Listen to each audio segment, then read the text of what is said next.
รับศีลห้าพร้อมกันแข็งแรงดีประการแรกก่อนขอปิดโทรศัพท์ก่อนนะครับif you can please turn off your mobile phone or maybe just turn the voice off for about maybe an hour before we start the ceremony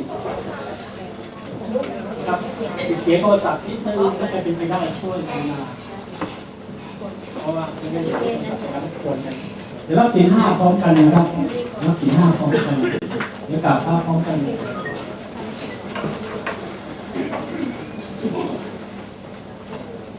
ครับ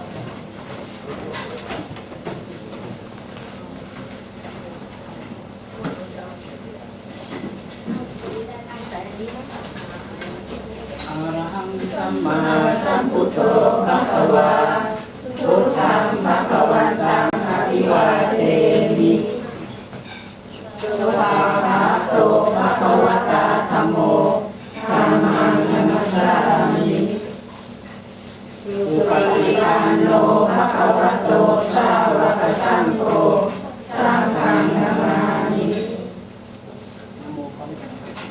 นะโมตัสสะภะคะวะโตอะระหะโตสัมมาสัมพุทธัสสะนะโมตัสสะภะคะวะโตอะระหะโตสัมมาสัมพุทธัสสะนะโมตัสสะภะคะวะโตอะระหะโตสัมมาสัมพุทธัสสะมะยังปันเตติสรณเนนะสหปัญจศีลานิยาจามะทุติยัมปิมะยังปันเตติสรณเนนะสหปัญจศีลานิยาจามะตาติยัมปิมะยังปันเตติสรณเนนะสหปัญจศีลานิยาจามะ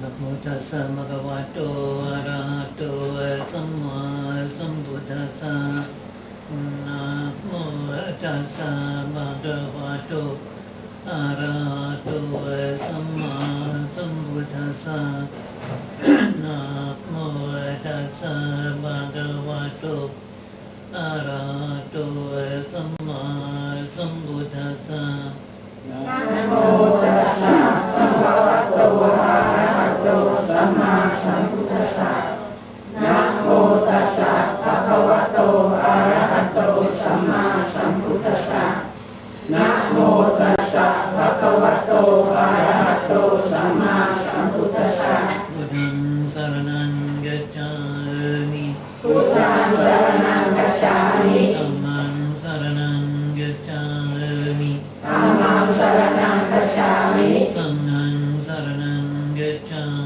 มิสังฆังสรณังกัจฉามิทุติยัมปิพุทธังสรณังกัจฉามิทุติยัมปิพุทธังสรณังกัจฉามิทุติยัมปิธัมมังสรณังกัจฉามิทุติยัมปิธัมมังสรณังกัจฉามิทุติยัมปิสังฆังสรณังกัจฉามิทุติยัมปิสังฆังสรณังกัจฉามิตติยัมปิพุทธังสรณังกัจฉามิตติยัมปิพุทธังสรณังกัจฉามิตติยัมปิธัมมังสรณังกัจฉามิตติยัมปิธัมมังสรณังกัจฉามิตติยัมปิสังฆังสรณังกัจฉามิตติยัมปิสังฆังสรณังกัจฉามิติสรณกัมมนังนิตติตังอาหัพันเตปานาติปาตา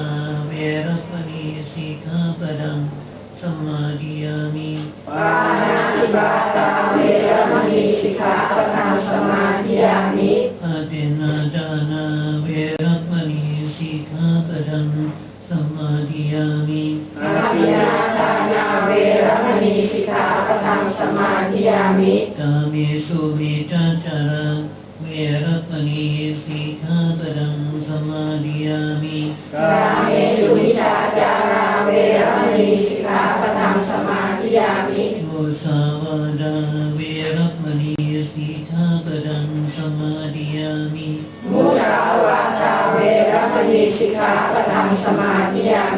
Sura Meriya Macha Pavadatana Veramani Sikhapadam Samadhiyami Surameya Panchakamakatana Veramani Sikhapadam Samadhiyami Imanji Pancha Sikhapadani Sirena Sputinandi Sirena Poka Sampada Sirena Nipatini and Sama Silam Vizodai.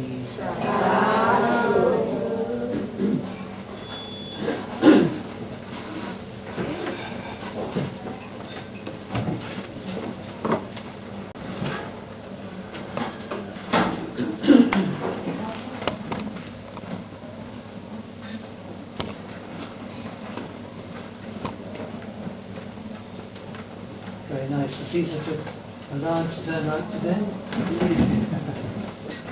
Some people I haven't seen for a while.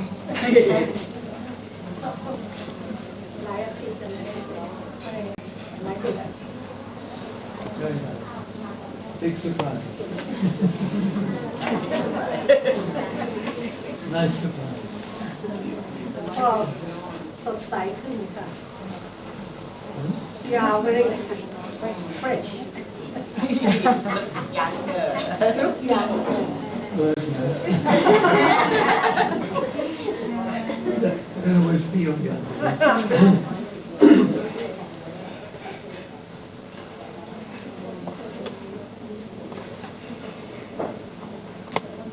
If you want to really feel young,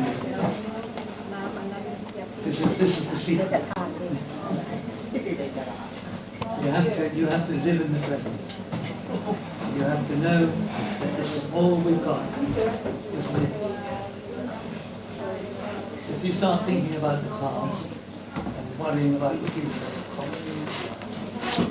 like that. This is it.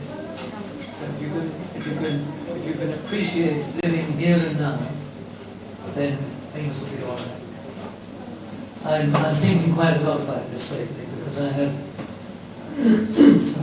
my voice isn't very good today. But I've been thinking quite a lot about this. And yesterday, you know my big involvement in the prisons. So yesterday I had these quarterly meetings for the Buddhist prison chaplains. And we had come to speak to us a man who's head of the high security prisons in this country. And later on, this month, first of all we have the Spring Hill celebration. And then a few days after that, we have the prison service chaplaincy conference that I have to give a very short speech at. From don't like long speeches, so we have to have short speeches.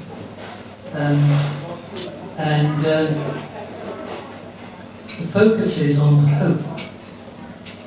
And of course I've been thinking a little bit about this hope.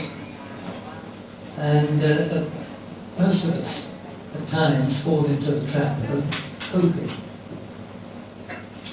But you know, when we start hoping for things, what do? We are cultivating discontent, aren't we?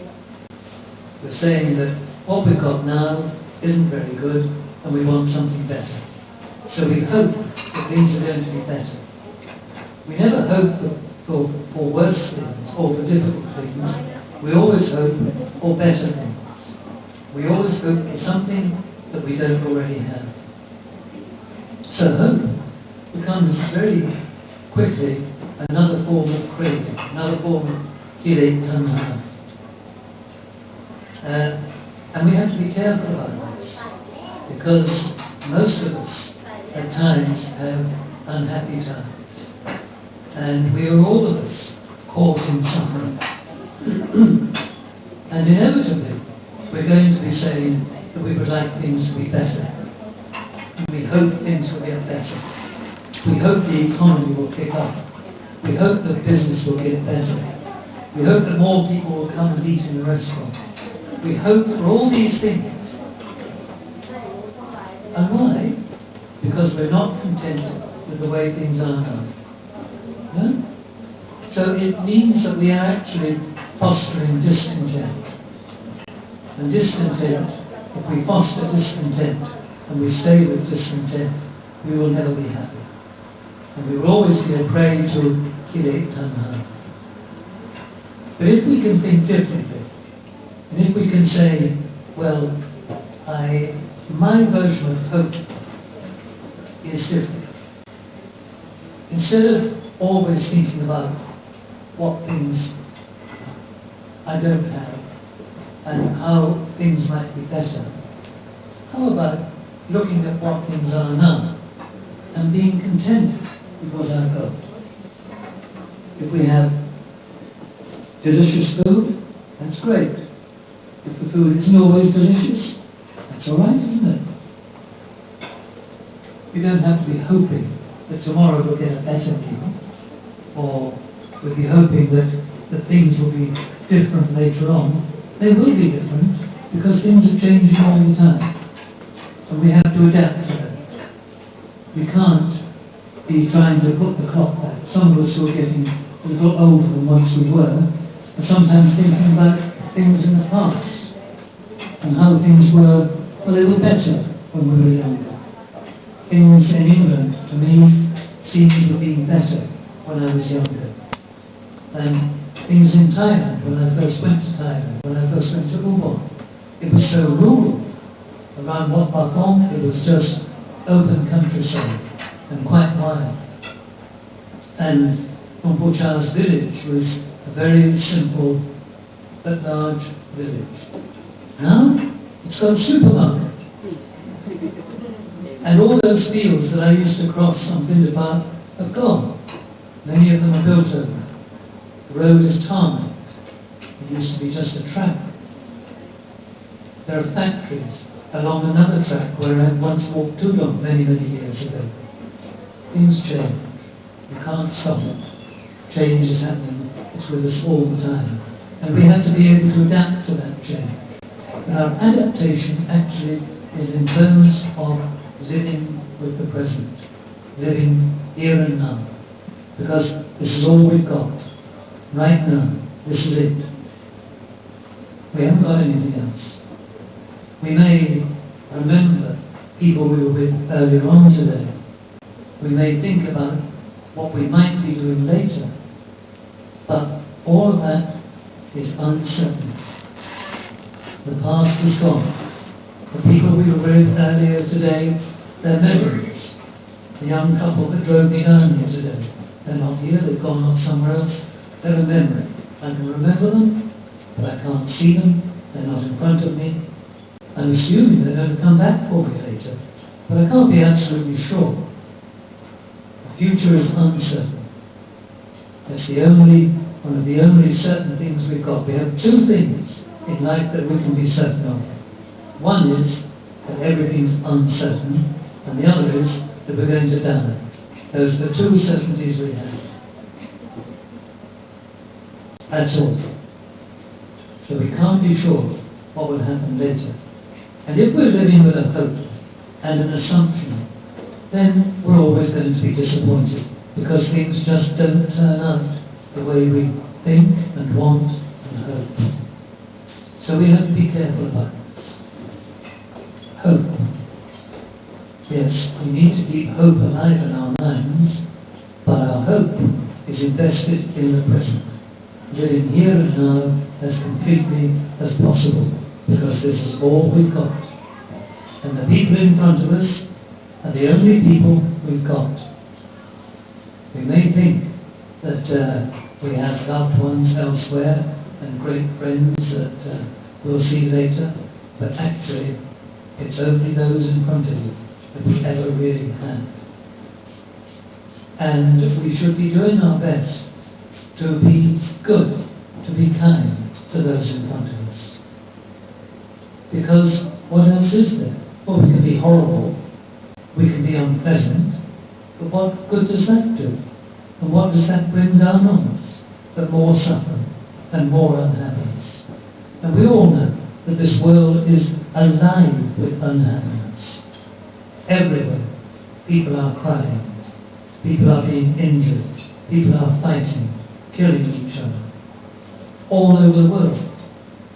I'm a monk Now people say to me, oh, of course you don't know what's not going on in the real world, they say. I hear it constantly.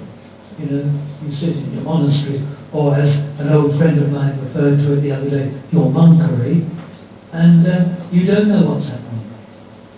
Well, I don't know the details. I hear the broader picture, people tell me things, and I am very well aware that just as in the Buddha's time, the world is alive with greed, hatred, and delusion. Loba, dosa, moha. The Buddha's message is as relevant now as it was all that long time ago. Because some things don't change. Some things do, but some things don't. And the essential problems that people face are the same now as they were 2,500 years ago. And the remedy is the same too. And it's a very simple one. But you have to do it. And the importance that we most importantly is to be doing these things, not thinking about them, or reading about them, or learning them, but actually putting it into practice. Now there's a lot of things we can learn, a lot of things we can think about, but we can't do very much at one go. So we have to keep our practice relatively simple, simple and direct. And in that way, we can change ourselves. Now Buddhism, the teachings of the Buddha, is a marvelous, a wonderful message, a wonderful tool for transforming ourselves. And that's what we're about. As we walk this path, we are trying to effect a transformation. We talked about change. The Buddha was always talking about change. Everything is changing. So we're changing. We can change for the better. We can make an effort to make sure that we change. We change ourselves. And we change ourselves for the better. Now in the prisons, when I talk to, mostly I'm talking to prisoners, this is one of the few times when I'm not talking to prisoners. But usually I'm giving talks to prisoners. And I'm very conscious of how, society wants you to behave in such and such a way. Or the prison service hierarchy want you to do this, we want you to do that. Always someone's wanting you to do something and behave in a certain way. Yeah. Well, I'm not asking you, I don't want you to behave in a certain way. What I'm suggesting though is that for your own good, you may want to change yourselves. It's about you. It's not about pleasing someone else, pleasing society, fitting in with society, all that stuff. I'm as much a rebel as any of these people I see in prison. No, it's about what is going to be good for you. Time and time again, of course, we're taught, we're brought up to not think of ourselves, but to think of other people. Don't think of yourself, think of other people. And that's proclaimed as a virtue. And of course, it's not bad, it's all good in a way. But if you do that, then you never nourish yourself. You never take care of yourself. And if you don't take care of yourself, you can't care for anyone else. It's absurd. So you've got to take time out to look after yourself. You've got to take time out to look at yourself, to observe, to see what you're doing and how you can make things better for you.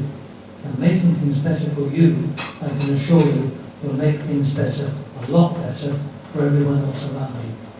Because we all affect each other, don't we? If I walk into this place looking thoroughly miserable, you'll all feel a bit miserable. People have that effect, don't they? If I come in here looking really, you'll all be a bit worried. And it won't be very comfortable. But if I come in here smiling, then the whole world smiles with me. Amen? So you see how important it is to care for yourself. So that you look after yourself, immediately you're looking after everyone else. So there you are. The most important time for any of us is right now, The most important people are those in front of us. The most important thing is to take care for ourselves and therefore others. It's a very simple thing. It's something we have to try and do and keep doing all the time. And if we do it, we make our life becomes a real blessing. This month, now some of you I know about this, we have our annual Spring Hill celebration. And this is a celebration at Spring Hill Prison.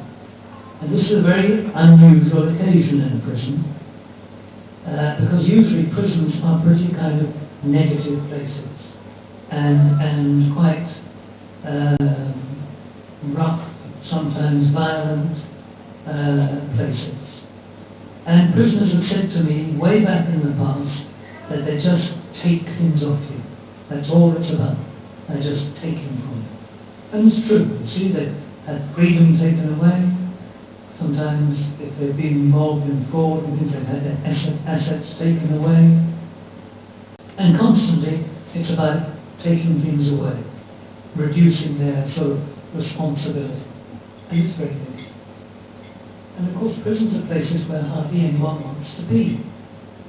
And that contributes to the atmosphere. Most of the prisoners don't want to be there. You've got a few unfortunates who have nowhere to go, no one to care for them, nothing much, and so they don't want to leave because that's all they've got. It's become their home. But by and